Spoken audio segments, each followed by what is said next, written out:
Saviez-vous qu'il y a 66 millions d'années, un astéroïde d'environ 10 à 15 km de diamètre, frappant la Terre à une vitesse de 20 km par seconde, non seulement a provoqué l'extinction massive des dinosaures non avians, mais a également ouvert une fenêtre sans précédent pour que les mammifères, des êtres jusqu'alors marginaux et petits, conquièrent chaque recoin de la planète avec une diversité et une adaptabilité qui étonnent la science.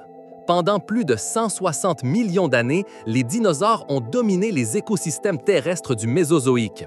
La Terre était leur royaume incontesté, une toile vivante où d'énormes sauropodes, comme l'Argentinosaurus, pouvant peser jusqu'à 80 tonnes et mesurer plus de 35 mètres de long, paissaient majestueusement, tandis que des prédateurs comme le Tyrannosaurus rex, avec ses jusqu'à 13 mètres de long et près de 9 tonnes de poids, imposaient leur loi avec une force colossale. Dans ce monde de géants, les mammifères étaient des figures insignifiantes, la plupart ne dépassant pas la taille d'un rat moderne ou d'une petite belette. C'étaient des créatures principalement nocturnes, se nourrissant d'insectes, de vers de terre ou peut-être de petits reptiles et d'œufs de dinosaures. Leur existence était discrète, vivant dans l'ombre des reptiles imposants. Nous parlons d'espèces comme le Morganucodon, un être minuscule à peine plus grand qu'une souris, avec un régime insectivore qui lui permettait de subsister dans les niches les moins compétitives, ou le Mégazostrodon, un autre petit mammifère primitif qui explorait également la nuit pour trouver de la nourriture. Leur adaptation à la vie nocturne était une stratégie de survie cruciale, leur permettant d'éviter le contact direct avec les grands prédateurs diurnes et de profiter des ressources qui restaient inaccessibles aux géants. Ces premiers mammifères possédaient déjà des caractéristiques fondamentales qui, de manière inattendue, allaient devenir les clés de leur succès futur. Leur endothermie, c'est-à-dire la capacité de générer et de réguler leur propre chaleur corporelle, leur conférait un avantage énergétique significatif, leur permettant de maintenir des niveaux d'activité élevés quelle que soit la température extérieure. Cette caractéristique contrastait avec l'ectothermie de la plupart des reptiles, dont l'activité dépendait directement de la chaleur ambiante. De plus, leur pelage fournissait une isolation vitale, contribuant à la rétention de cette chaleur interne, une innovation biologique qui serait essentielle lors d'un futur événement cataclysmique. La présence de glandes mammaires pour nourrir leurs petits avec du lait maternel signifiait que les jeunes naissaient moins développés et dépendaient de leur mère pendant une période plus longue, ce qui, à son tour, facilitait un apprentissage plus étendu et une meilleure préparation à la survie. Leurs dents, bien que simples par rapport à celles des mammifères modernes, montraient déjà une plus grande différenciation, avec des incisives, des canines, des prémolaires et des molaires, permettant un régime alimentaire plus varié et une mastication plus efficace. Toutes ces adaptations, qui semblaient mineures dans le contexte d'un monde dominé par les dinosaures, étaient en réalité des fondations solides pour une expansion éventuelle. C'étaient des innovations qui leur permettaient de subsister en marge, attendant leur heure, sans savoir qu'une catastrophe cosmique allait complètement changer la donne. La transformation radicale de la planète est survenue de manière abrupte et inattendue. Il y a 66 millions d'années, un astéroïde, dont la masse est estimée à 1 billion de tonnes métriques et d'un diamètre d'environ 10 à 15 km, est entré en collision avec la péninsule du Yucatan, dans l'actuel Mexique. Cet impact n'a pas été un événement local, mais une détonation d'ampleur mondiale. L'énergie libérée a été calculée comme étant des milliards de fois supérieure à celle de la bombe atomique d'Hiroshima, générant une onde de choc si immense qu'elle a tout dévasté sur son passage dans un rayon de centaines de kilomètres. Le cratère résultant, connu sous le nom de Chicxulub, mesure environ 180 km de diamètre et 20 km de profondeur, une cicatrice géologique qui est encore détectable aujourd'hui. L'impact a soulevé une quantité inimaginable de poussière, de débris et de roches pulvérisées qui ont été projetées dans la haute atmosphère, dépassant même la stratosphère. Ce matériau a formé une couche dense qui a enveloppé la planète, bloquant la lumière du Soleil et plongeant la Terre dans une obscurité profonde et prolongée. L'effet immédiat fut une chute drastique et globale des températures, ce qui a été appelé un hiver d'impact. La photosynthèse, processus fondamental qui soutient la vie végétale et, par conséquent, une grande partie de la chaîne alimentaire, a cessé presque complètement. Cela a conduit à un effondrement écologique massif, à commencer par les plantes qui ont été les premières à souffrir. Les conséquences à long terme furent tout aussi dévastatrices. Les pluies acides, résultant de la combinaison des gaz libérés par l'impact et de la vapeur d'eau dans l'atmosphère, ont contaminé les océans et les sols, affectant davantage la vie végétale et marine déjà moribonde. Le manque de lumière solaire pendant des mois, voire des années, a éteint la majeure partie de la végétation terrestre et du phytoplancton dans les océans. Cela, à son tour, a condamné les grands herbivores qui dépendaient de vastes quantités de végétation pour subsister. Sans herbivores, les grands carnivores tels que le Tyrannosaure rex et le Giganotosaurus se sont retrouvés sans leur source de nourriture. Les dinosaures non aviens, avec leurs besoins énergétiques massifs et leurs adaptations à des écosystèmes riches en ressources, n'ont pas pu survivre à ces conditions extrêmes. Leur grande taille, autrefois un avantage dans un monde regorgeant de nourriture, sont devenus une malédiction.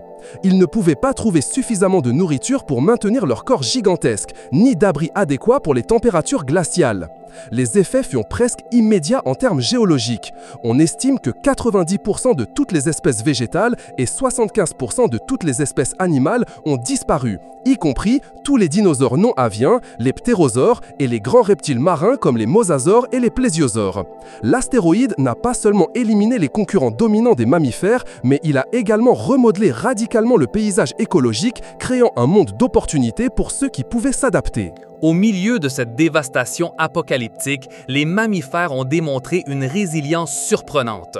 Leur survie n'était pas un hasard, mais le résultat d'une combinaison de caractéristiques préexistantes qui, dans ce nouvel environnement hostile, se sont transformées en avantages décisifs. Premièrement, leur taille. Étant majoritairement petits, la plupart pesant moins de 10 kg et beaucoup même moins d'1 kg, ils nécessitaient une quantité de nourriture considérablement moindre par rapport aux dinosaures. Alors qu'un Tyrannosaure rex pouvait avoir besoin de centaines de kilogrammes de viande par jour, un petit mammifère pouvait subsister avec quelques grammes d'insectes, de graines ou de racines. Cette faible demande énergétique fut cruciale lorsque les ressources devinrent extrêmement rares après l'impact. Leur petite taille leur permettait également de trouver refuge presque partout. Ils pouvaient se cacher dans des terriers souterrains, dans des troncs creux, sous des roches ou dans des fissures. Ces terriers offraient une protection inestimable contre les températures extrêmes, tant la chaleur torride initiale générée par l'impact que le froid glacial de l'hiver global ultérieur, en plus de les abriter des pluies acides et des retombées de cendres. Les mammifères étaient déjà des experts en excavation, une compétence qui s'est avérée être une véritable bouée de sauvetage. Deuxièmement, leurs habitudes nocturnes. Pendant des millions d'années, ils avaient vécu et chassé dans l'obscurité pour éviter les prédateurs diurnes. Lorsque le monde a été plongé dans une pénombre prolongée par la poussière et les débris atmosphériques, cette adaptation innée leur a conféré un avantage opérationnel. Ils étaient préadaptés à naviguer et à fourrager dans des conditions de très faible luminosité, tandis que la plupart des dinosaures diurnes, habitués à la lumière du soleil, se retrouvaient désorientés et vulnérables dans l'obscurité perpétuelle. Troisièmement, leur régime alimentaire flexible. Beaucoup de mammifères primitifs étaient omnivores ou insectivores. Ils pouvaient se nourrir d'une large gamme de ressources, comme des racines, des tubercules, des graines, des insectes, des larves ou même des débris organiques et des charognes. Lorsque les plantes photosynthétiques se sont effondrées, ces sources de nourriture, bien que rares, ont été les dernières à disparaître et les premières à se rétablir. Les mammifères qui pouvaient s'adapter à un régime alimentaire opportuniste avaient une plus grande probabilité de survivre que les grands herbivores ou carnivores spécialisés qui dépendaient de ressources très spécifiques. Quatrièmement, l'endothermie. La capacité à maintenir une température corporelle constante et indépendante de l'environnement externe leur a permis de survivre aux fluctuations thermiques drastiques post-impact, notamment à l'hiver d'impact qui a gelé une grande partie de la planète. Tandis que les reptiles ectothermes ralentissaient ou mouraient de froid, les mammifères pouvaient maintenir un métabolisme actif, cherchant nourriture et abri. Cinquièmement, leur stratégie reproductive. Les mammifères donnaient naissance à des petits vivants au lieu de pondre des œufs et les nourrissaient de lait maternel. Cela signifiait que les petits étaient protégés et nourris même lorsque la nourriture se faisait rare dans l'environnement. Le lait maternel fournissait des nutriments essentiels et des anticorps, augmentant les taux de survie des petits dans un environnement hostile. De plus, les soins parentaux prolongés permettaient aux petits d'acquérir des compétences vitales avant de devenir indépendants, un investissement biologique crucial pour la continuité longévité de l'espèce. La combinaison de ces caractéristiques, qui avaient été secondaires durant l'ère des dinosaures, est devenue la boîte à outils parfaite pour la survie dans le monde post-apocalyptique, permettant aux mammifères d'hériter d'une terre inoccupée et prête pour une nouvelle forme de vie. Avec les dinosaures non aviaires hors de la scène, le Paléocène, la première époque du Cénozoïque, est devenu le théâtre d'une explosion évolutive des mammifères, un phénomène connu sous le nom de radiation adaptative. Les vastes étendues de niches écologiques vacantes étaient comme une toile vierge pour l'évolution. En seulement 10 millions d'années, un clin d'œil à l'échelle des temps géologiques, les mammifères sont passés de petites créatures rampantes sur le sol à une étonnante diversité de formes et de tailles, explorant des rôles écologiques entièrement nouveaux. Les mammifères ancestraux, beaucoup ne mesurant pas plus de 30 cm de long, ont commencé à grandir en taille, à diversifier leurs régimes alimentaires et à se spécialiser dans différents habitats. Un exemple fascinant de cette diversification précoce est le Purgatorius, un petit mammifère arboricole qui a vécu au début du Paléocène et est considéré comme l'un des premiers protoprimates, un ancêtre commun des singes, des grands singes et, finalement, des humains. Sa présence à une époque si précoce souligne la rapidité avec laquelle de nouvelles lignées évolutives ont émergé. La récupération des plantes, en particulier les angiospermes, les plantes à fleurs, a été un facteur clé de cette prolifération de mammifères. Les angiospermes s'étaient diversifiés avant l'impact, mais leur récupération post-extinction a été vigoureuse, créant de nouvelles et abondantes ressources alimentaires. Fruits, noix, jeunes feuilles et nectar ont fourni une base alimentaire riche pour le développement de nouveaux groupes de mammifères herbivores. À mesure que les herbivores se diversifiaient pour exploiter ces nouvelles sources de nourriture, les carnivores ont évolué en parallèle, s'adaptant à la chasse de ces nouvelles proies. Cette période a vu l'apparition des premiers grands mammifères terrestres. Bien qu'ils n'aient pas atteint la taille des dinosaures, certains, comme le pantolambda, un herbivore pesant environ 50 kg, montraient déjà une tendance à l'augmentation de la taille corporelle. D'autres, comme les créodontes, furent les premiers grands prédateurs mammifères, certains atteignant la taille d'un ours moderne, occupant le vide laissé par les grands théropodes.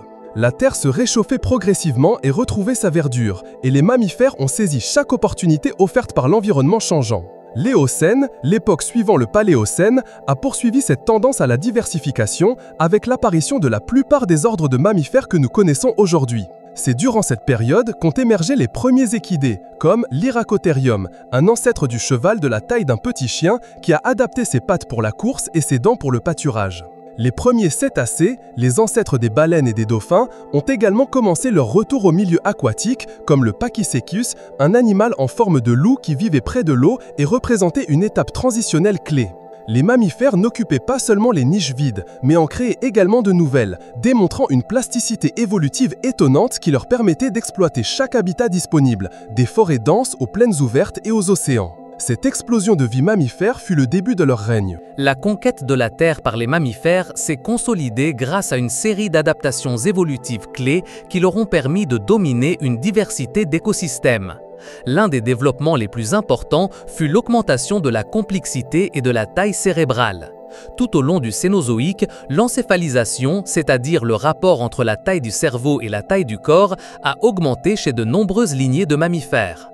Un cerveau plus grand et plus complexe a facilité des capacités cognitives avancées telles que l'apprentissage, la résolution de problèmes, la mémoire et la coordination motrice. Cela a non seulement amélioré leur efficacité à trouver de la nourriture et à éviter les prédateurs, mais a également jeté les bases du développement de comportements sociaux complexes et, dans le cas des primates, de l'émergence de l'intelligence qui mènerait à l'humanité. Une autre adaptation cruciale fut la spécialisation dentaire. Alors que les reptiles avaient des dents généralement uniformes et adaptées à la préhension des proies, les mammifères ont développé une dentition hétérogène et hautement spécialisée. Les incisives, canines, prémolaires et molaires ont évolué avec des formes et des fonctions distinctes. Les molaires, par exemple, ont développé des surfaces complexes avec des cuspides et des crêtes qui permettaient de moudre efficacement la matière végétale ou de broyer les os. Cette spécialisation dentaire a permis une large gamme de régimes alimentaires et par conséquent une plus grande partition des niches écologiques. Les mammifères herbivores ont développé des dents plates et larges pour broyer les plantes fibreuses, tandis que les carnivores ont évolué des molaires coupantes, connues sous le nom de carnassières, pour déchirer la chair. Cette efficacité alimentaire leur a conféré un avantage métabolique substantiel. L'évolution de diverses formes de locomotion fut également fondamentale pour l'expansion des mammifères. Les mammifères se sont adaptés à presque tous les environnements imaginables. Dans les plaines et les savanes, la cursorialité, c'est-à-dire la capacité de courir à grande vitesse, s'est développée chez des groupes comme les ongulés. L'évolution de pattes longues et fines, avec une réduction du nombre de doigts, comme on le voit chez les chevaux ou les antilopes, leur a permis de parcourir rapidement de grandes distances, que ce soit pour fuir les prédateurs ou pour migrer à la recherche de nourriture. L'Hyracotherium, dont nous avons parlé, est un excellent exemple de cette voie évolutive. Dans les forêts, l'arboricolisme, c'est-à-dire la vie dans les arbres, a mené au développement de membres préhensiles, de queues adaptées à l'équilibre et d'une vision binoculaire améliorée, comme on l'observe chez les primates, les écureuils et les paresseux. La capacité de s'accrocher aux branches et de se déplacer avec agilité dans la canopée des arbres leur a ouvert un nouveau royaume de ressources et de refuges. Peut-être l'une des conquêtes les plus spectaculaires fut le vol. Les chauves-souris, ou chiroptères, sont les seuls mammifères à avoir développé un vol actif et soutenu. Cela s'est produit il y a environ 52 millions d'années avec des fossiles comme l'Icaronicteris qui montraient déjà les caractéristiques essentielles des chauves-souris modernes. Leurs ailes, membranes de peau étendues entre leurs doigts extrêmement allongés et leurs flancs, leur ont permis d'exploiter la niche aérienne, chassant les insectes dans l'obscurité ou se nourrissant de nectar et de fruits. Leur écolocalisation, l'utilisation d'ultrasons pour naviguer et chasser, est l'une des adaptations sensorielles les plus sophistiquées du règne animal. En plus de l'air, les mammifères ont également reconquis l'eau. Les cétacés, qui comprennent les baleines et les dauphins, sont un témoignage étonnant de l'évolution. Leurs ancêtres étaient des mammifères terrestres ressemblant à des loups, comme le Pachycetus déjà mentionné, qui se sont progressivement adaptés à la vie aquatique il y a environ 50 millions d'années. Avec le temps, leurs pattes arrière se sont réduites jusqu'à disparaître, leurs corps sont devenus hydrodynamiques et leurs membres antérieurs se sont transformés en nageoires.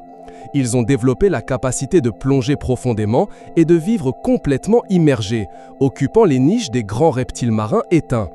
Un autre groupe, les siréniens, comme les lamantins et les dugongs, et les pinnipèdes, comme les phoques et les otaries, sont également retournés indépendamment au milieu aquatique, démontrant la polyvalence adaptative des mammifères à exploiter n'importe quel écosystème. La reproduction et les soins parentaux furent également des facteurs décisifs. Contrairement à la plupart des reptiles qui pondent des œufs et offrent peu ou pas de soins parentaux, les mammifères se caractérisent par une gestation interne et l'alimentation des petits avec du lait maternel. Cela protège les embryons et les petits des fluctuations environnementales et des prédateurs pendant leurs stades les plus vulnérables. La période prolongée d'allaitement et les soins parentaux ultérieurs ont permis aux petits d'apprendre des compétences essentielles à la survie, comme chasser ou éviter les dangers, et de développer des structures sociales complexes. Ce modèle de reproduction et d'élevage a garanti des taux de survie plus élevés pour la descendance, ce qui a stimulé la prolifération rapide des espèces mammifères. La diversification des mammifères a conduit à l'apparition des principaux groupes que nous connaissons aujourd'hui, chacun avec ses stratégies de vie particulières. Les ongulés, mammifères herbivores à sabots, se sont divisés en deux grands ordres. Les périssodactyles, avec un nombre impair de doigts à chaque patte, comme les chevaux, les rhinocéros et les tapirs, et les artiodactyles, avec un nombre pair de doigts, comme les cerfs, les vaches, les porcs et les hippopotames. Ces groupes ont évolué parallèlement à l'expansion des pâturages à l'Oligocène et au Miocène, transformant de vastes étendues de continents en prairies qui nourrissaient de grands troupeaux d'herbivores, soutenant à leur tour une nouvelle classe de prédateurs.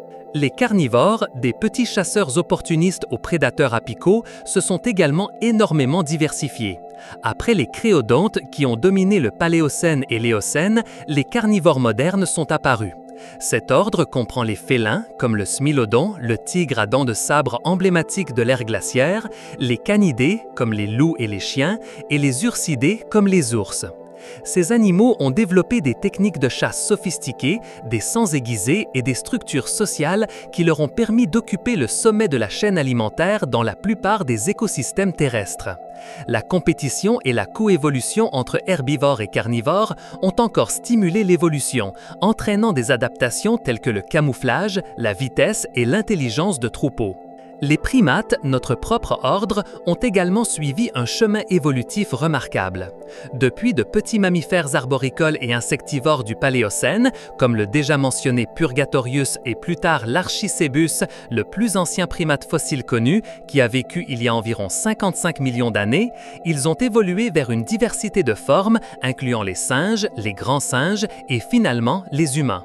Leurs adaptations à la vie arboricole, telles que les pousses opposables, la vision stéréoscopique et un cerveau en croissance, ont été cruciales pour leur succès. Ces caractéristiques leur ont permis de manipuler leur environnement avec une plus grande précision, de se déplacer avec agilité dans les arbres et de développer des interactions sociales complexes.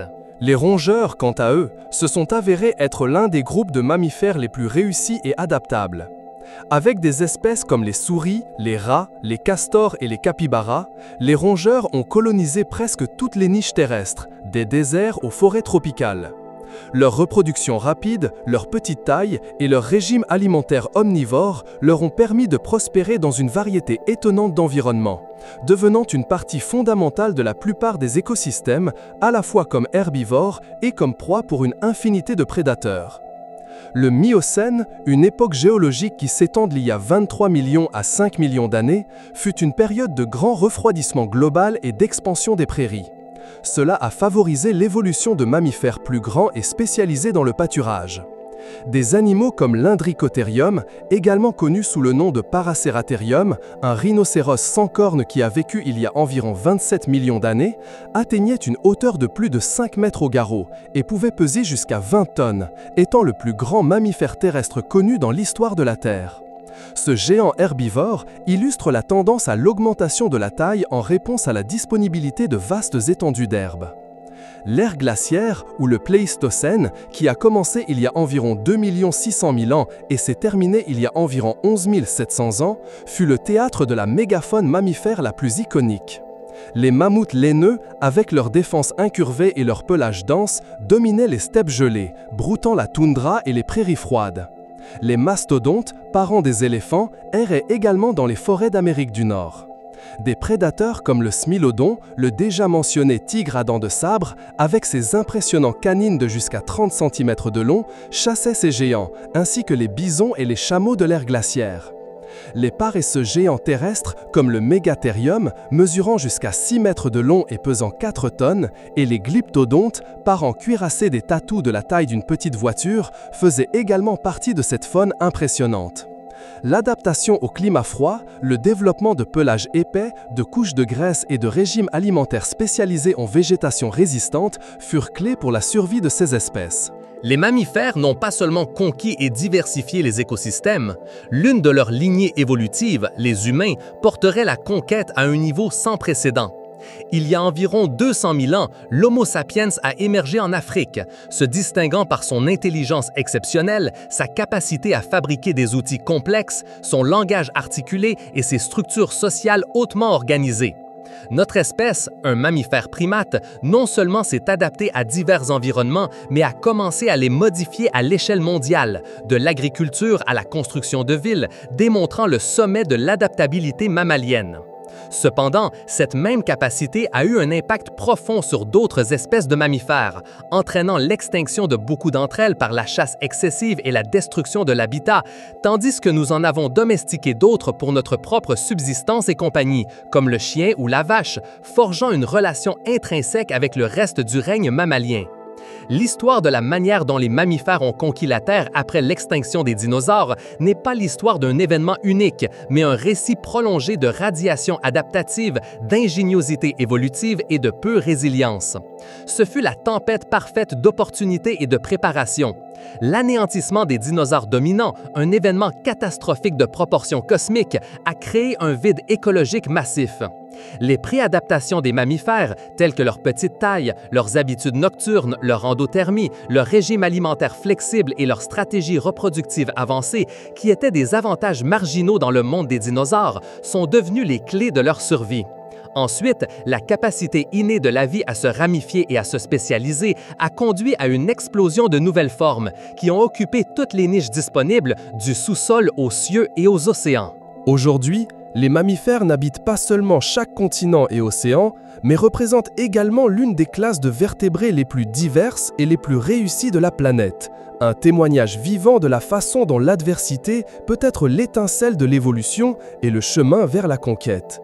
Si cet incroyable voyage à travers le temps vous a autant émerveillé que nous vous invitons à rejoindre notre communauté d'explorateurs. Abonnez-vous à la chaîne Explorando pour ne manquer aucune de nos prochaines expéditions vers la connaissance.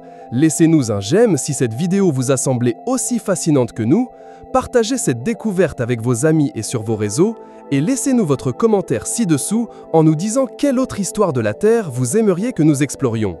Jusqu'à la prochaine aventure, explorateurs!